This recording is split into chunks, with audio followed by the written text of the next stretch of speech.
waktu Indonesia Tengah. RRI ND menyiarkan Warta Berita.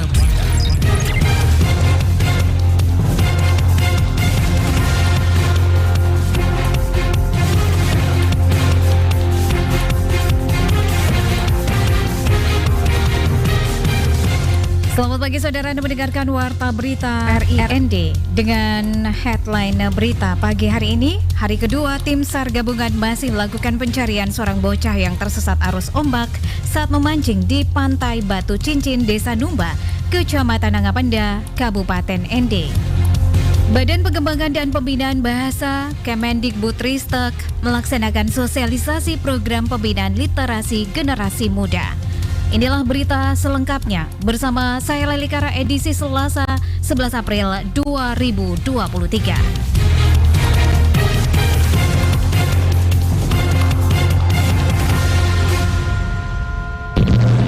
Pendengar RRI, memasuki hari kedua tim SAR gabungan masih melakukan pencarian seorang bocah yang terseret arus ombak saat memancing di Pantai Batu Cincin, Desa Numba, Kecamatan Nangapenda, Kabupaten ND. Reporter Suimam berikut melaporkan. Kepala Kantor Pencarian dan Pertolongan Maumere selaku SAR Mission Koordinator Mexianus Bekabel kepada RRI Senin 10 April 2023 mengatakan korban yang terseret arus ombak ini bernama Sadikin, seorang bocah laki-laki berusia 12 tahun, warga Desa Numba, Kecamatan Nangapenda ND, yang mana pada Minggu 9 April kemarin setelah menerima informasi tim rescue unit siaga SAR ND berjumlah 5 orang bersama unsur potensi SAR langsung melakukan pencarian dengan mengerahkan rubber boat unit siaga SAR ND untuk melakukan penyisiran di Pantai Batu Cincin hingga pukul 18:30 waktu Indonesia Tengah, dan pencarian hari pertama masih nihil. Dijelaskan, untuk hari kedua tim SAR gabungan telah dikerahkan untuk melakukan upaya pencarian semaksimal mungkin korban di sekitar lokasi tersebut. Untuk hari kedua hari ini, tadi pagi sudah digerakkan tim SAR gabungan untuk mencari di lokasi tersebut, baik itu dari Basarnas, Pos Angkatan Laut ND, Babinsa, Pol Air, Polsek Nangapanda, BPD, dan masyarakat serta keluarga korban. Ia melanjutkan pencarian dan pertolongan terhadap korban dihentikan jika korban telah ditemukan atau dievakuasi, dan apabila setelah jangka waktu 7 hari sejak dimulainya operasi pencarian tidak ada tanda-tanda korban ditemukan, maka pencarian pun akan dihentikan. Untuk proses pencariannya 7 hari terkait dengan kecelakaan tersebut, dan itu sesuai dengan undang-undang daripada Badan Pencarian dan Pertolongan. Ditambahkan, untuk pencarian hari kedua masih nihil dan akan dilanjutkan lagi pada hari ketiga, Selasa 11 April 2023. Pendengar, kita beralih ke berita selanjutnya. BMKG mengeluarkan peringatan dini bagi beberapa wilayah di Provinsi NTT yang mungkin terdampak bibit siklon tropis 98S. Selengkapnya, Ferry Soo melaporkan. Tidak sekuat Seroja, namun tetap harus siaga. Tidak panik, tapi tetap siaga. Badan Meteorologi, Klimatologi, dan Geofisika menemukan bibit siklon tropis 98S di Laut Arafuru. Bibit siklon tropis ini berpotensi tumbuh dalam kategori rendah dan mempengaruhi cuaca di Provinsi Nusa Tenggara Timur sepanjang 8 hingga 11 April 2023. Kepala BMKG Dwi Korita Karnawati mengatakan peringatan dini untuk mewaspadai potensi hujan intensitas sedang hingga lebat yang dapat disertai petir dan angin kencang. Untuk NTT tanggal 9 hingga 11 April, siaga untuk Kabupaten Manggarai Barat, Kupang, Kota Kupang, Sumba Barat Daya, Sika, dan ND, sedangkan sejumlah kabupaten yang diminta untuk waspada, yakni Timur Tengah Selatan, Manggarai Timur, Manggarai, Sumba Timur, Nagekeo, Lembata, Alor, Rotendau, Malaka, Ngada, Sumba Barat, Timur Tengah Utara, Belu, Sumba Tengah, dan Flores Timur. Kalau melihat posisi terbentuknya, jaraknya dengan pulau dan pantai dengan daratan, kemudian intensitasnya tidak separah Seroja. Ya, namun tetap bagaimanapun juga dapat berpotensi hujan yang sangat lebat, sehingga juga berpotensi mengakibatkan banjir atau bahkan banjir bandang dan juga longsor. Itu tetap ada. BMKG mengingatkan potensi hujan dan angin kencang yang dapat menyebabkan bencana hidrometeorologi seperti banjir, banjir bandang, tanah longsor, pohon tumbang, jalanan licin, potensi dampak rusaknya atap bangunan dan fasilitas umum lainnya. Di daerah bertopografi curam dan bergunung maupun tebing juga perlu waspada akan potensi longsor dan banjir bandang pada saat terjadi hujan dengan durasi yang panjang. Nah, dampaknya dapat menimbulkan longsor ya, kemudian guguran bebatuan, erosi tanah, dan juga banjir ya, aliran banjir atau juga sungai yang meluap ini ya. Jadi harus mewaspadai hal tersebut. Dan itu tadi karena anginnya kecepatannya tinggi juga dapat mengakibatkan gelombang tinggi, angin kencang juga. Tidak sekuat Seroja, namun tetap harus siaga ya. Tidak panik tapi tetap siaga. Berdasarkan hasil analisa pusat diketahui bibit 98S yang terpantau di Laut Arafuru ini memiliki kecepatan angin maksimum 20 knot dan dampak dari bibit siklon tersebut tidak sedahsyat badai Seroja yang terjadi 2 tahun lalu di Nusa Tenggara Timur. RRI ND Ferry Soo melaporkan. Anda sedang mendengarkan Warta Berita Produksi RRI ND. Pendengar, Dinas Kependudukan dan Catatan Sipil Kabupaten Nagekeo jalankan program jebol atau jemput bola untuk tingkatkan capaian dokumen kependudukan. Lady Badin melaporkan. Program jebol atau jemput bola untuk kepengurusan administrasi kependudukan yang dilaksanakan oleh Dinas Kependudukan dan Catatan Sipil Kabupaten Nagekeo terus dilaksanakan hingga ke pelosok-pelosok desa di kabupaten tersebut. Kepala Dinas Dukcapil Kabupaten Nagekeo, Hildegardis Mutakasi mengungkapkan bahwa program tersebut merupakan upaya yang terus dilakukan untuk melayani masyarakat yang ingin mengurus adminduk langsung ke desa dan juga sekolah-sekolah di seluruh Kabupaten Nagekeo.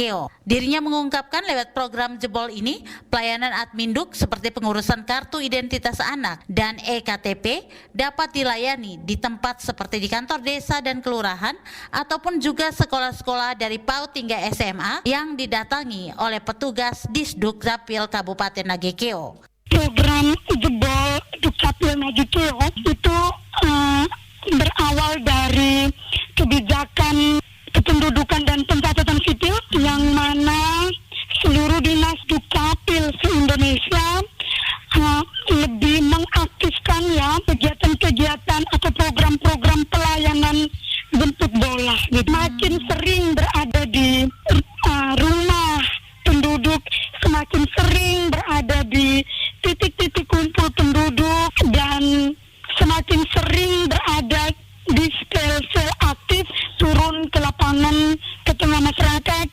dan mengurangi sel-sel pasif menunggu di kantor akan lebih baik kinerja pelayanan kita. Hilda Mutakasi juga mengungkapkan program yang dilaksanakan ini tidak terlepas dari mitra-mitra yang sangat membantu pihaknya dalam menjalankan program. Adapun mitra-mitra yang membantu Disdukcapil Nagekeo dalam program jebol ini seperti Plan Internasional, Dharma Wanita Kabupaten Nagekeo dan STPMND lewat kegiatan KKN tematik mereka. 1 tahun terakhir ya memasuki tahun kedua melakukan upaya jemput bola untuk kepemilikan kartu identitas anak itu di sekolah-sekolah PAUD, TK, SD, SMP dan SMA. Dan kami juga bekerja sama. Kami memiliki mitra yang membantu kami karena keterbatasan APBD 2. Mitra kami itu antara lain 1 Plan Internasional dan yang kedua tim penggerak PKK. Kami biasa turun bersama dalam pelayanan terpadu untuk kegiatan jemput bola pelayanan kartu identitas anak. Jadi foto di sekolah saat itu juga anak menerima kartu. Hildegardis juga mengungkapkan untuk pelayanan adminduk di kantor tetap dibuka setiap jam kerja dengan pembagian petugasan operator di mana ada tim yang melayani program jebol ini di masyarakat langsung dan juga ada tim yang memang tetap menjalankan tugasnya di kantor bagi masyarakat yang datang langsung ke kantor Disdukcapil Nagekeo. RRI ND Lady Badin melaporkan. Badan Pengembangan dan Pembinaan Bahasa Badan Bahasa Kementerian Pendidikan Kebudayaan Riset dan Teknologi Kemendikbudristek melaksanakan sosialisasi program pembinaan literasi generasi muda. Laporan disampaikan Veranda Garus. Salah satu program yang dilaksanakan oleh Badan Bahasa adalah pembinaan literasi generasi muda yang merupakan salah satu upaya Badan Bahasa untuk menciptakan ekosistem masyarakat Indonesia yang berbudaya literasi. Sasaran program ini ialah generasi muda. Demi kehidupan bangsa serta negara yang lebih maju, dibutuhkan generasi muda yang cerdas, kreatif, inspiratif, dan inovatif. Mulai tahun 2023 dan tahun-tahun berikutnya, program ini dilaksanakan dalam 3 bentuk kegiatan. Kepala Kantor Bahasa Provinsi Nusa Tenggara Timur, Eli Setiati, dalam sambutannya menyampaikan bahwa salah satu mitra strategis Badan Bahasa ialah Dewan Perwakilan Rakyat, baik di tingkat pusat maupun daerah. Bersama dengan lembaga legislatif tersebut, Badan Bahasa dapat menyukseskan program-program prioritasnya, yaitu yang pertama, literasi keabsahan dan kesastraan, kedua, perlindungan bahasa daerah, dan ketiga, internasionalisasi bahasa Indonesia. Elis yakin dengan dukungan yang masif dari berbagai lapisan masyarakat, Indonesia akan memiliki generasi yang cakap dan tangguh dalam melestarikan bahasa dan sastra sebagai sebuah identitas bangsa. Maka dari itu ya, ketika saya ditempatkan dan 8 bulan saya di NTT ini, saya menggali budaya itu. Saya katakan, banggalah menjadi NTT. Kenapa? Tenun. Itu luar biasa bagi saya. Rumah adat yang tersisa itu luar biasa bagi saya. Ketika orang menyusun ya dari ilalang seperti itu ya, teman-teman, itu bisa dituliskan. Kita bisa membuat dengan pendekatan pembelajaran STEM, sains, teknologi, ya, engineering dan matematik di situ. Sementara itu, anggota Komisi 10 DPR Republik Indonesia Andreas Hugo Parera dalam paparannya mendukung peningkatan literasi generasi muda di Kabupaten Manggarai dan Provinsi Nusa Tenggara Timur. Menurutnya bahasa penting untuk dipelajari sebagai bagian utama dari literasi. Andreas menjelaskan selain bahasa, literasi erat kaitannya dengan pembentukan karakter. Membudayakan literasi sejak dini sangat penting karena akan menguatkan pendidikan karakter sebagai roh atau fondasi pendidikan melalui harmonisasi olah hati, olah rasa, olah pikir literasi, dan olahraga. Bangsa Indonesia itu lahir 28 Oktober, bangsa Indonesia. Karena kita berikrar tadi, pemuda berikrar, kita bertanah air satu, kita berbahasa satu, kita berbangsa satu. Salah satu pemersatunya itu adalah bahasa. Dan itu fakta.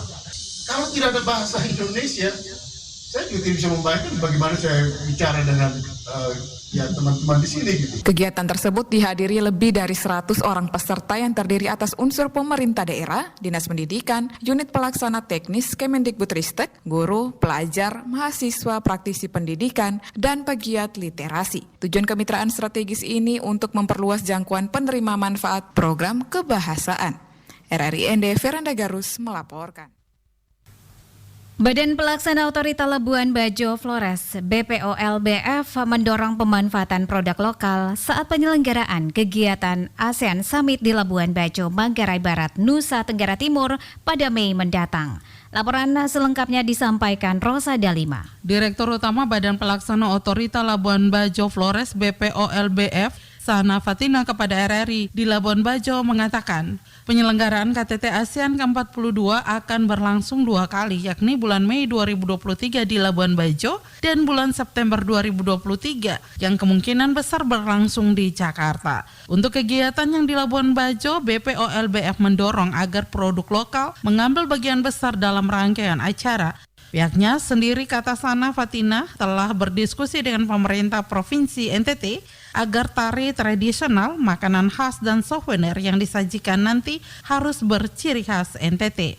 Ini yang kita sudah diskusikan dan kita dorong menjadi highlight tentang lokal konten NTT. Jadi kita sudah menyebutkan bagaimana bersama Pemprov NTT juga, gimana caranya yang di Labuan Bajo ini mesti NTT banget lah gitu, proporsinya harus lebih besar. Untuk tari-tariannya, untuk makanan lokalnya, dan souvenir-souvenirnya ini yang akan kita tampilkan hasil kolaborasi semua pihak 3 tahun terakhir menyiapkan Labuan Bajo menjadi destinasi MICE untuk. Lebih lanjut, Sana kemukakan ada beberapa tari tradisional yang bisa ditampilkan dalam KTT ASEAN tersebut, yakni tari Tiba Mekah atau tarian penyambutan selamat datang, rangkuk alu, dan tarian caci. Sementara untuk pilihan kulinernya akan disuguhkan kompiang, ikan kuah asam, rebok, dan songkol yang merupakan makanan khas Manggarai dan bisa disajikan selama kegiatan. Sementara itu untuk souvenir atau cenderamata bagi para tamu dan delegasi, berupa kain tenun, sasando, dan kopi Manggarai. Keseluruhan merupakan hasil kolaborasi dari semua pihak dalam menyiapkan Labuan Bajo menjadi destinasi mais untuk para pemimpin negara. RRI SP Labuan Bajo, Rosada 5 melaporkan.